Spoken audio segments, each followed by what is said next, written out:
Hello there, my name is Michael McCauley. This is History for Thinkers. Welcome back to the Kampf analysis series. In this episode, we are actually starting off from about page 56, so without any further ado, let's get right on into it. And what an interesting page to be starting from. So he talks about this fictitious conflict between the Zionists and the liberal Jews. And he talks about being disgusted by it. And the reason that he was disgusted by it is because, at least according to him, right, this is a Nazi's insight into the distinction between Zionists and liberal Jews. Now, Zionists were the movement of Jews who wanted to create a homeland for the Jewish people. Basically, the thinkers and the Jews who wanted to recreate Israel, right? Because at this point in time, Israel did not exist. So then you have these other kinds of Jews, the liberal Jews, the kinds of Jews that, were very lefty, the kind of Jews that eventually became communists, and just all other kinds of Jews, right? Like there's just a bunch of them, right? They have a bunch of different opinions. But as far as Hitler was concerned, he categorized them as, there was basically two kinds. There were, you had the Zionists and the liberal Jews. And sure, you had some here and there that were outside of this distinction, but they don't really matter as far as politics are concerned. Now, part of the reason that Hitler claims to be so disgusted by this fictitious conflict is because it gives credence to the narrative that, all the Jews, they're all together, they're all in on it. Anything done by any, one group of Jews, it's not that one group, it's all of them. They're working in tandem. The Zionists and the liberal Jews and any other categorization of a Jew, they're all in on it. They're all working together. And that is a really important piece to understanding the Nazi mindset. Now, the rest of this paragraph is so fascinating because he's talking about cleanliness. And he talks about whether it's moral or another kind had its own peculiar meaning for these people. So they have no moral cleanliness, right? Because they're all evil, right? Right, guys? And then he's like, of another kind. And then he goes on how he thinks that the Jews are water shy. So they don't bathe. They're just these stinky Jewish bastards and they just don't take a bath ever. Right? I mean, it's pretty crazy looking back, but I guess this is what Hitler really thought. I mean, he even goes on. He's like, the odor of those people in caftans often used to make me feel ill. What? I just imagine having, your own... and Hitler took all this stuff very seriously. This is in Mein Kampf. This is the Nazi Bible. Imagine having a rant in there against another race and being like, man, they never bathe. They smell so bad. What? But then he finally gets on with it. And he makes the comparison that he's really been waiting to make. He's like, all these details were certainly not attractive, but the revolting feature was that beneath their unclear exterior, one suddenly perceived the moral mildew of the chosen race. And now this is where he starts this whole judging the morality of an entire people group thing, which I hope I don't have to break this down too much, but individuals are responsible for the actions of individuals. Just because, the collectivist argument is so insane, because you could just be like, well, what about all humans? Some of these people are at least human, right? We can agree on that, hopefully. And, well, you're human too, so you have some kind of responsibility there, huh? I don't think so. So that's just why collectivist argumentation, it just doesn't hold up. And yeah, let's break some of this down more here.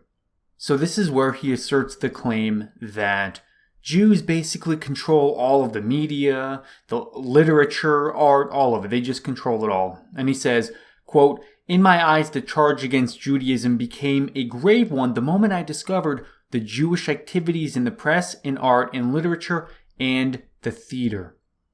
And he he goes on how it's like worse than the Black Plague. Yeah, you know that disease that killed 1/3 of the population? Yeah, this is worse than that. Like, you just can't even make this stuff up. This guy actually wrote this. I mean, even if you were to accept this idea, this notion that Jews, they just control all of the media, whether it's literature or what else.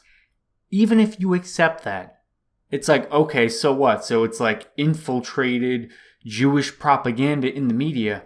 I don't think that's as bad as 1/3 of everyone on the continent dying. And I think it's really fascinating the way he frames this entire Jewish question. Because as he's going on, he's like, yeah, the Jews, they just control all the media, and they're not moral, they're unclean, they're filthy insects, they're pests. And then he's like, I didn't want to, reason all of this. I didn't want to think this, right? I just didn't want to, but, I just had to reluctantly accept the facts are the facts, right? The Jews, they're just responsible for all these horrible things. And he says this, quote, though my feelings might rebel 1,000 times, reason now had to draw its own conclusions. So, if you just look at it, man, you're going to come to the same conclusion I am. This is not my own feelings. This isn't my opinion. This is reason. Reason got me here. That's why I hate the Jews and want to kill them all. And he goes on for quite a bit here about how the Jews, they just control all of the press, and they just have this anti-German spin here, right? All these, these perverse pornographic writers and artists, they're just all Jews. And really, that is a good chunk of this rant right here. And then finally, he makes this connection here. So the Jews, they control culture, media, the press, all this and that, very anti-German, anti-our people. They also, that political party I hate, the Social Democrats? Yeah, the Jews control them too. What do you know? What a nice coinky-dinkle. Now, this is where we get to a part of Mein Kampf that is actually a little bit more based in reality than some of the other parts, because he makes the connection with the Jewish race or religious group. He mostly calls them a race, but we can have that discussion another time. He talks about how these Jews, they are connected with Marxism. And he talks about reading the Marxist press, and I realized most of them belong to the chosen race. All these guys, they were just a bunch of Jews. And this is actually where we can have a little bit of a nuanced discussion about that, because at the time, the Jewish people actually were disproportionately communist, left-leaning. And I think that there are a lot of factors that went into something like that. Now, right out of the get-go, we need to say, no, it's not because the Jews are like these subversive demons that want to bring about a Marxist Jewish world, communist utopia, or, where they're the masters. That's not why they are communists. But I think that there are just a lot of things that go into this. So the Jews had historically been a persecuted minority, and Marxism and communism in general appeals to persecuted minorities who are dispossessed by the majority, the state. And honestly, I can really see where that feeling came from. I mean, it's no wonder so many Jews found some kind of secular political friendliness with Marxism. And that's not to say all Jews are Marxists. Even today, definitely not the case. Not the case even then. And the interesting part about it is that when you have this group of people, and they are continuously kicked out of different countries, because, they've been very migratory, they've gone from place to place, forced to convert. I mean, when you're, especially throughout, the medieval European times, I mean, they were just kicked out all the time. Like, they would go to Spain, get kicked out, and go to France, get kicked out, go to Russia, get kicked out. And it's like when things go bad, they got the blame because they were this migratory race. And, whenever things went bad, well, sorry, you got to take the blame. You got to get scapegoated, which is why the Holocaust is actually not that unique a phenomenon considering European history. This persecution of Jews as a minority group, like that, I mean, that's been going on forever. Forever. As long as the Jews have existed, they have been persecuted. And this is just a very long discussion to have. And honestly, I don't know everything about it. I'm not like some kind of Jewish scholar. So I just like to chime in with what I do know about it. And from what I can tell, the Jews at this time saw in Marxism something that could bring about a world where they're not persistently kicked out of the country. That is what they were really trying to get. Because the Jews that were living in Germany at this time, most of them had been Eastern European. So like they were predominantly Russians, Ukrainians, and they had been kicked out because, the anti-Semitic czar. So they got kicked out. And then where did they go? They went to Germany. And the Germans, especially in places like Berlin and whatnot, they openly accepted these people. They said, yeah, listen, those anti-Semites over there in Russia, forget about them. Come on over here. You guys can start over, start fresh, contribute to our society as long as you play by the rules. And things were like, okay. But when that is your background, being persecuted, especially by nationalist thinkers, there is going to be a certain element within the Jewish community that's always going to be skeptical of anyone who is a nationalist, right-wing, populist kind of guy. Or, any of those kinds of people. And again, I'd like to point out that if we had been Jews in those communities at that time, we probably would have been too. You, as an individual, probably would have been a Marxist if you had been Jewish at this place in this time. And I think it's also important to point out that if you had been a German at this time, you probably would have been anti-Semitic. Because the Nazis, don't get me wrong, they ramped up the anti-Jewish propaganda crazy. I mean, they brought that to the extreme. But that underlying anti-Semitism in German society had been there for generations. It was there before the Jews came. I mean, it's just something that just doesn't go away. It's something that is there. And when Hitler finally came to power, he could just press that button. And even if he didn't have a whole lot in common with the German people otherwise, this was at least something that you could unite against, right? You need a common enemy. And well, the Jews, they just kind of fit that purpose. So it was not, some random, how did this happen kind of thing.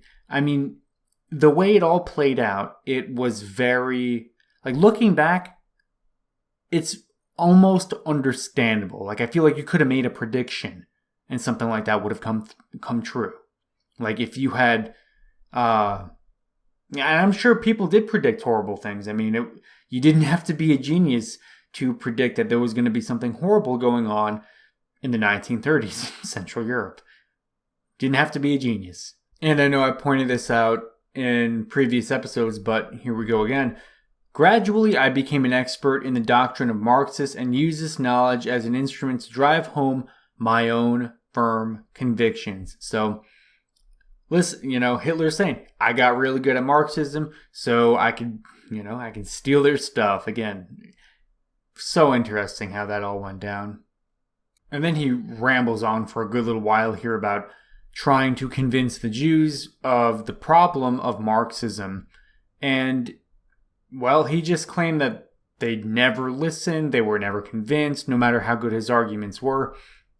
Again, we probably know that he just probably did not make very good arguments. Probably the reason why, but I guess this forced him to eventually, gradually came to hate them. So there you go. He admits it right here. It's like, yeah, I hate the Jews. There you go. And I just want to point out the language that he uses here. It is just, considering the satanic scale which these evil counselors displayed, how could their unfortunate victims be blamed? So anyone who falls into this social democratic Marxist lie spun by the Jews, those people are victims. They've been fooled by these satanic evil counselors. Wow, I don't think you could... I mean, what language to be using? It's no wonder that some of these horrible atrocities took place. I mean, and here's the craziest part about all this. Mein Kampf was eventually like a state-required book. Like anyone that got married, they got a copy of Mein Kampf. Anyone that joined the military, they got a copy of this book.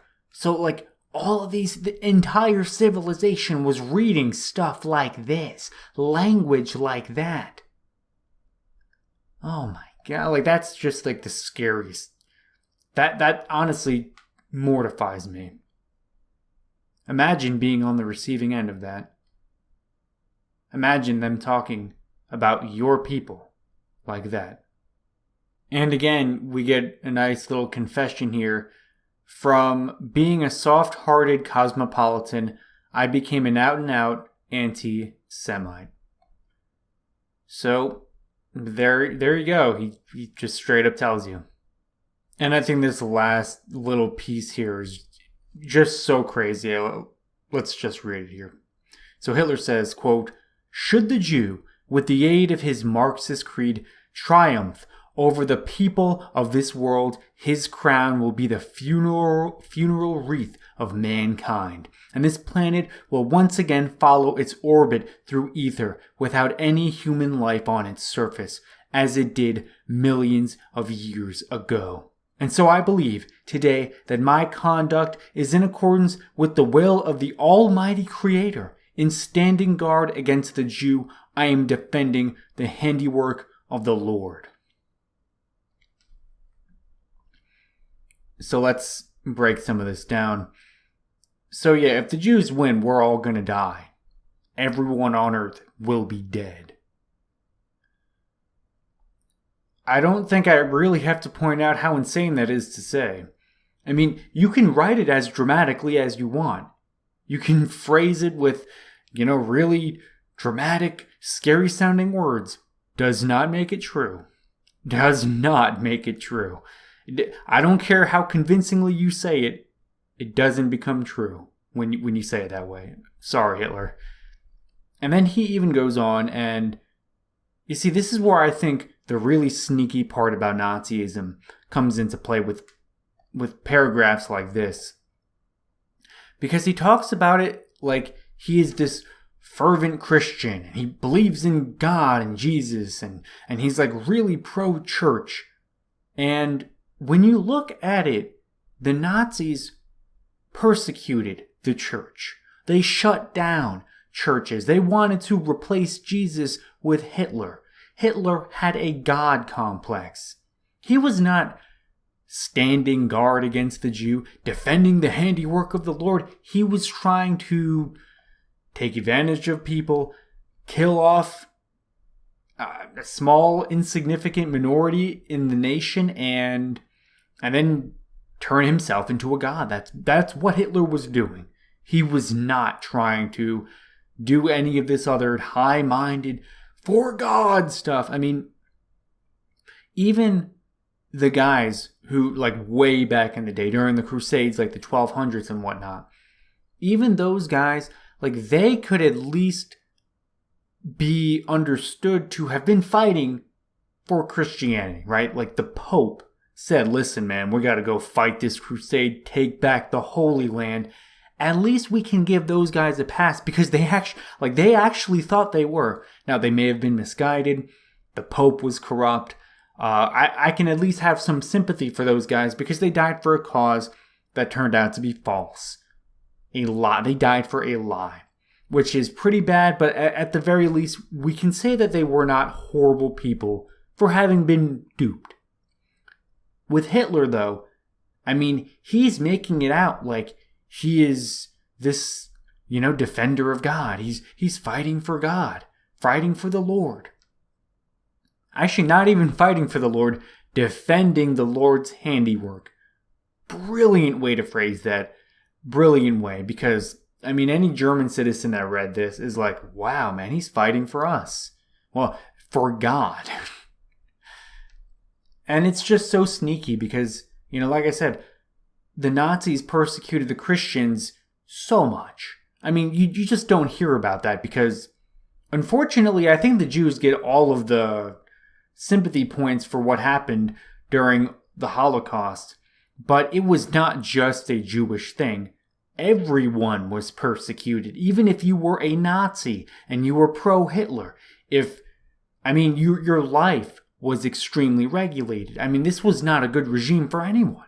Even if you were very pro-Nazi, you lost your civil liberties, your freedom of speech. If you were a Christian, or at least thought you were, because I don't think you can be a Christian and a Nazi. Those are two incompatible beliefs.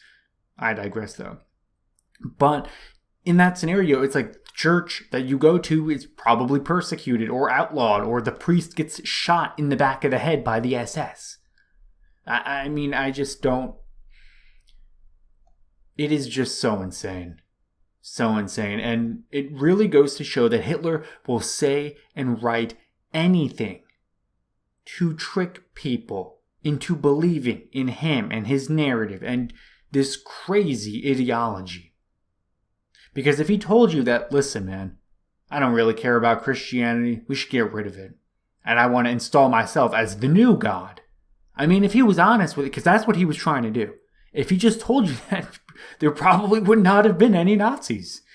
Maybe a few, some real nut jobs, but there probably would not have been as many. And a lot of the people that fall for this far-right propaganda, it always comes back to them using religion as a thing. So that's something to be wary of. Not just during this time, but even today. Because I see the same thing go on with a lot of political parties, a lot of politicians. They invoke the Spirit of God and Jesus, and they talk a big religious talk. They might go to church, but outside of that, they're not Christians. They're just not. They don't really care. It is a tool. It is a means to an end to trick innocent, maybe gullible Christians into supporting a cause.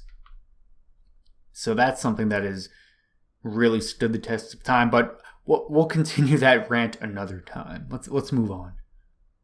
And right from the get-go in the next chapter, chapter 3, we have a wonderful conundrum, a wonderful self-contradiction, where Hitler begins the chapter off like this, quote, "Generally speaking, a man should not publicly take part in politics before he has reached the age of 30, though of course exceptions must be made in the case of those who are naturally gifted with extraordinary political abilities." So, hopefully, I'm not too keen on the timeline, but I know he is not 30 years old when he starts getting into politics. I think he's actually closer to late teens, early 20s. So of course he's talking about himself here. Because Hitler, you might be surprised to know, he thinks a lot of himself.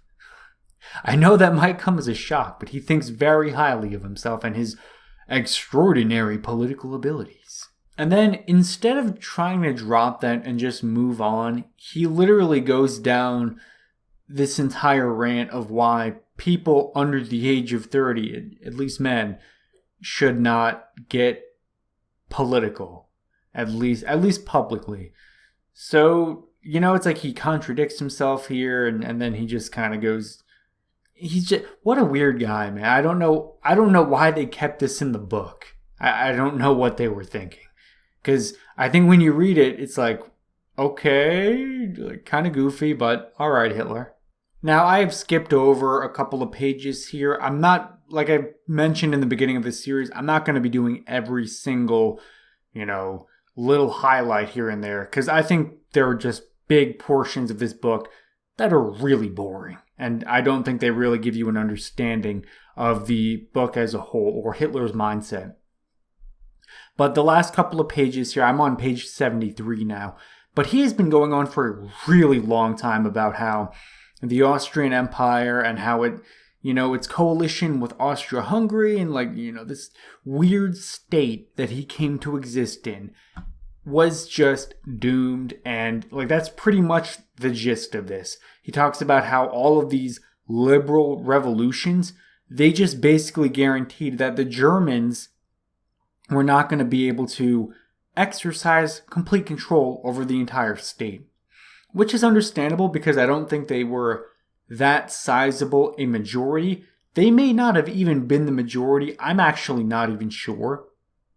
But what can be said for sure is that when Austria-Hungary liberalized and this parliament came to exist, all of a sudden the Germans were not in complete control because Vienna was pretty much the capital, and they, the people in Vienna controlled most of the nation's politics. So it would be like the Hungarians, and then other Slavic groups that existed in Austria-Hungary were basically subject to what Vienna said. So, and he kind of talks about how that was the beginning of the end of the Austro-Hungarian state. Now, this is where Hitler actually says something. He criticizes democracy or democratic forms of government in a way that is actually kind of true. At least I personally think so. So he says that the result of all this is that in such a state, the succession of sudden changes in public positions and public offices has a very disquieting effect in general, which may easily lead to disaster when an adverse crisis arises. So there is constant change. People getting in power, people losing power. There's early elections, someone gets voted out of, being the mayor. All of this has a pretty drastic effect. Now, I think this is actually a pretty solid argument. I don't think it's very new. Definitely not at the time of Hitler. I think this is one of the oldest arguments against democratic forms of society that go back. So I just think it's interesting that he makes the case, but it is a pretty solid argument. So, we can at least give him that. At least he stole a good one, right? But I think that the interesting part about it is that he kind of uses this as, well, you see, when you change everything up all the time and you let the people really, the people change their mind, they change the form of government, they change the political party that's in power.